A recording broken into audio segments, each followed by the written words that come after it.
Well, this is one The heck of a slopes way are to start your treacherous day, after the isn't it? storm. This poor little baby is hanging on for dear life while its mom tries to scale a wall that's basically a vertical slip and slide. You just know that river is bad news. She can feel it. But before she can even process that, a gigantic problem just popped up. Mom tries to climb, but seriously, who designed this cliff with 0 handholds? And she is booking it. Her heart's gotta be pounding out of her chest as she tears down the shoreline with a literal river tank hot on her tail.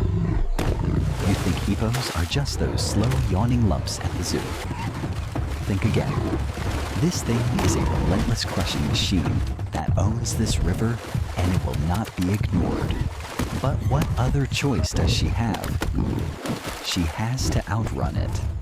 The real estate here is, let's just say, less than ideal. The cliff's too steep to go up, and the water is a definite no-go zone. She does manage to get a little breathing room, which good for her. But she's still stuck in this awful standoff where danger is lurking around every single corner. And her family, they're just stuck up top with a front row seat to the horror show, completely helpless. Can you even imagine? Yeah, they know better than to come down here. That's a one-way ticket to disaster. So our mom has put some distance between her and hippo number 1, but guess what? The universe decided to throw her an even worse problem. She's hit a dead-end box sting by another giant hippo and a whole welcoming committee of smiling reptiles.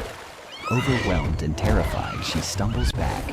She is well and truly trapped with an impossible wall behind her and a bunch of hungry crocodiles in front.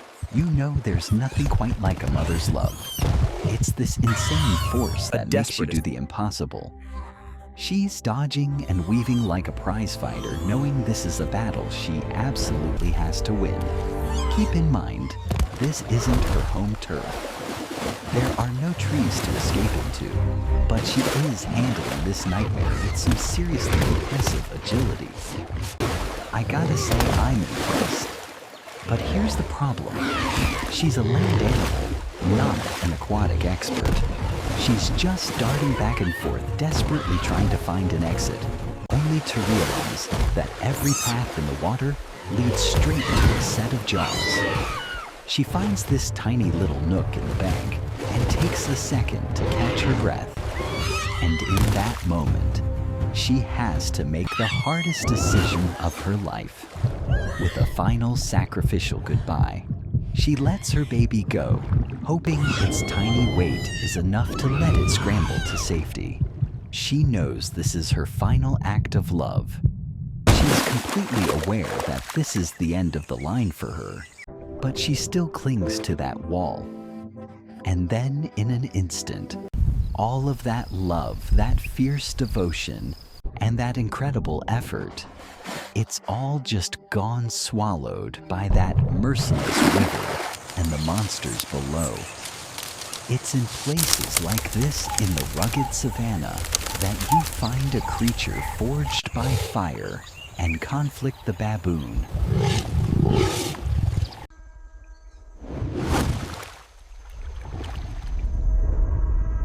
They live where the earth is all broken and jagged, where the tall grass could be hiding anything, and where every single landmark could be either a safe haven or a deadly ambush. Honestly, the baboon is so often underestimated. People see the funny-looking primate, but this is an animal of sudden aggression, brilliant strategy, and incredibly deep family bonds.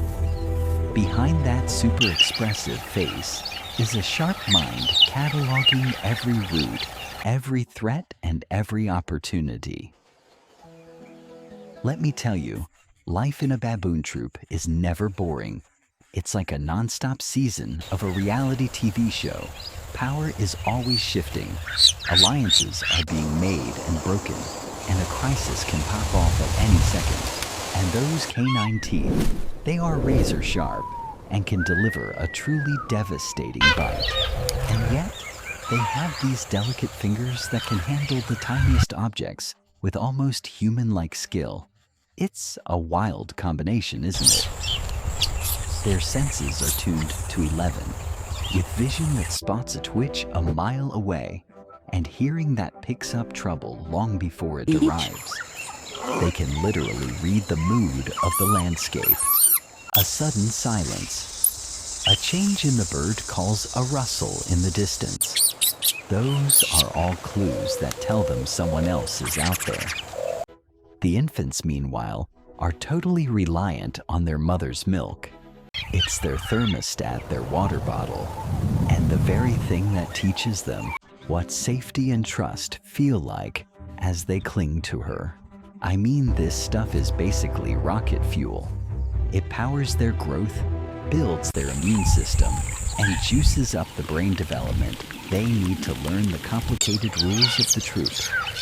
As adults, though, they become the ultimate foodies.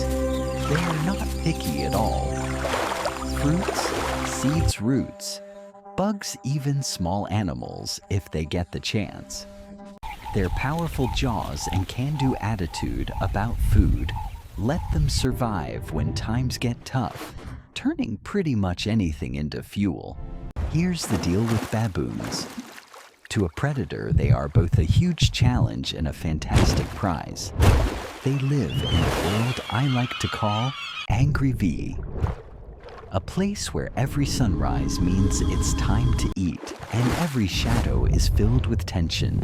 All around them, everyone is fighting for food, for space, for the right to be the boss. The whole atmosphere is just electric with conflict. In a world like that, you have to be on your toes, constantly navigating bad moods, surprise encounters, and the non-stop pressure of rivals. Every single day is a negotiation between being careful and being courageous. And the stalkers, they move like whispers through the grass. Always there, even when you can't see them. Right now, this leopard has its sights and its stomach set on that vulnerable little baboon. I mean, from the hunter's perspective, it just makes sense, right? Why would you get into a brawl with a full-grown adult with fangs when you can just snatch an infant? It's brutal, but it's efficient. So the leopard just melts into the shadows, playing this deadly game of geometry, calculating the perfect angle and the perfect moment for a snatch and grab. Here's a rule to live by out here. If it's too quiet, something is about to go down. That silence is heavy with calculation, with something just waiting for its shot. The leopard shifts, finding a new, sneakier angle. And then, bam! It's an amber blur, a streak of lightning across the ground. But the little baboon catches a lucky break because a parent just showed up to play bodyguard. And just like that, the hunter might have stumbled into an even better fortune, a much bigger meal.